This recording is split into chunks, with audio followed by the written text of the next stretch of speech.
U Srbiji u okviru pripreme za prvi oficirski čin borave američki kadeti srpskog porekla sa West Pointa, jedne od najprestižnijih vojnih akademija u Sjedinjenim Američkim Državama, ali i u svetu.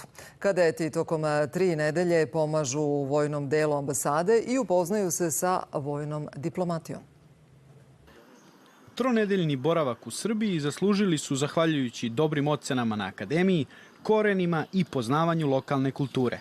Filipova majka poreklom je iz Kozarske Dubice, a Aleksin otac iz Aranđelovca. Pre 30 godina emigrirao je u Sjedinjene Države. Mnogo lepo je bio ovde. Mi smo videli sve. Hrana je bio mnogo lepo, narode su lepo. Isto bio mnogo lepo da vidi moje baka, moja tetka.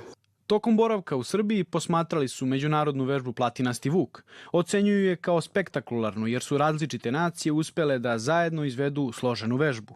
Posetili su i Vojnu akademiju, gde su ih ugostili srpski kadeti. Akademija je impresivna. Obišli smo objekte, učionice, spavaonice i terene. Razgovarali smo sa kadetima, saznali kako izgleda njihov svakodnevni život, treninzi, nastava. Bilo je zanimljivo uporediti to sa našim načinom života na West Pointu. Naučio sam mnogo o srpskoj kulturi i istoriji. Zaista sam uživao.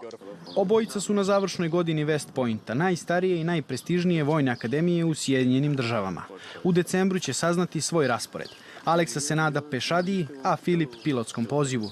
Veliki broj američkih oficira srpskog porekla prošao je kroz američku vojsku.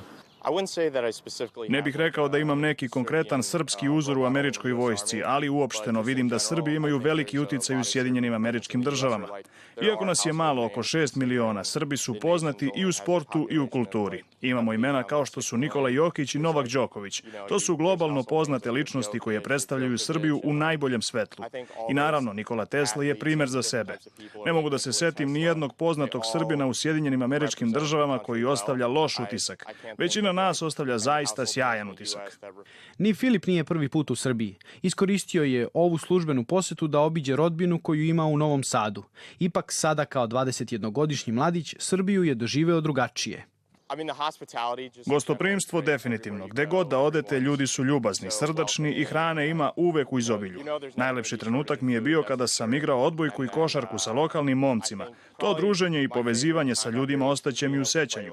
Iako trenutno moj srpski jezik nije baš najbolji, nadam se da ću za 1 ili 2 govoriti tečno. Poseta Srbiji okončava im se sutra. Vraćaju se završnim ispitima u New York, na West Point, akademiju koja postoji od 1802. godine.